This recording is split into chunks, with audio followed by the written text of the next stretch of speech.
या देवी सर्वभूतेषु मां सिद्धिदात्री रूपेण संस्थिता नमस्तस्यै नमस्तस्यै नमस्तस्यै नमो नमः। मां दुर्गा की नवमी शक्ति की पावन कथा में आपका स्वागत है। मां दुर्गा जी की नवमी शक्ति का नाम सिद्धिदात्री है। ये सभी प्रकार की सिद्धियों को देने वाली है। नवरात्रि पूजन के 9वें दिन इनकी उपासना की जाती है। इस दिन शास्त्रीय विधि विधान और पूर्ण निष्ठा के साथ साधना करने वाले साधक को सृष्टि में कुछ भी उसके लिए असंभव नहीं रह जाता है। मां सिद्धिदात्री भक्तों और साधकों को सभी सिद्धियां प्रदान करने में समर्थ है। पौराणिक कथा के अनुसार एक दिन भगवान शिव माता सिद्धिदात्री की घोर तपस्या कर रहे थे। उनकी तपस्या से माता सिद्धिदात्री प्रसन्न हो गई और उन्होंने भगवान शिव को 8 सिद्धियों की प्राप्ति का वरदान प्रदान कर दिया। इस वरदान के फलस्वरूप भगवान शिव का आधा शरीर देवी के रूप में परिवर्तित हो गया। इसके बाद भगवान शिव को अर्धनारीश्वर का नाम प्राप्त हुआ।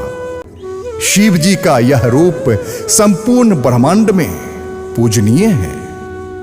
एक अन्य कथा के अनुसार धरती पर अनेकों राक्षसों का जन्म होने लगा था।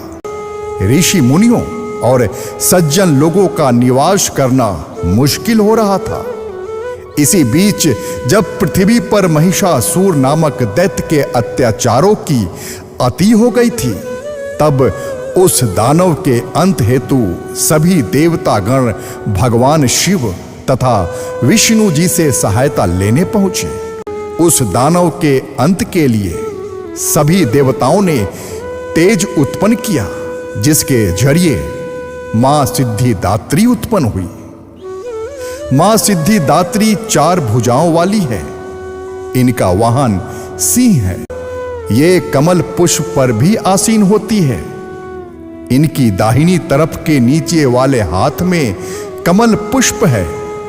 प्रत्येक मनुष्य का यह कर्तव्य है कि वह मां सिद्धिदात्री की कृपा प्राप्त करने का निरंतर प्रयत्न करे, उनकी आराधना की ओर अग्रसर हो। इनकी कृपा से अनंत दुख रूप संसार से निर्लिप्त रहकर सारे सुखों का भोग करता हुआ वह मोक्ष को प्राप्त कर सकता है। 9 दुर्गाओं में मां सिद्धिदात्री अंतिम है। अन्य 8 दुर्गाओं की पूजा उपासना शास्त्रीय विधि विधान के अनुसार करते हुए भक्त दुर्गा पूजा के 9वें दिन उनकी उपासना में प्रवृत्त होते हैं। इन सिद्धिदात्री मां की उपासना पूर्ण कर लेने के बाद भक्तों और साधकों की लौकिक परालौकिक सभी प्रकार की कामनाओं की पूर्ति हो जाती है। मां के चरणों का यह सानिध्य प्राप्त करने के लिए हमें निरंतर नियमनिष्ठ रहकर उनकी उपासना करनी चाहिए। मां भगवती का स्मरण ध्यान पूजन हमें इस संसार की असारता का बोध कराते हुए वास्तविक परम शांतिदायक अमृत पद की ओर ले जाने वाला है। जो भक्त नवरात्रि के 9वें दिन सच्चे मन से मां सिद्धिदात्री की पूजा करते हैं और उनकी कथा का पाठ करते हैं, उन्हें जीवन में किसी भी प्रकार की कमी नहीं रहती है। उनकी पूजा से भक्त सभी सांसारिक इच्छाओं से ऊपर उठकर मानसिक रूप से मां के दिव्य लोकों में विचरण करता है।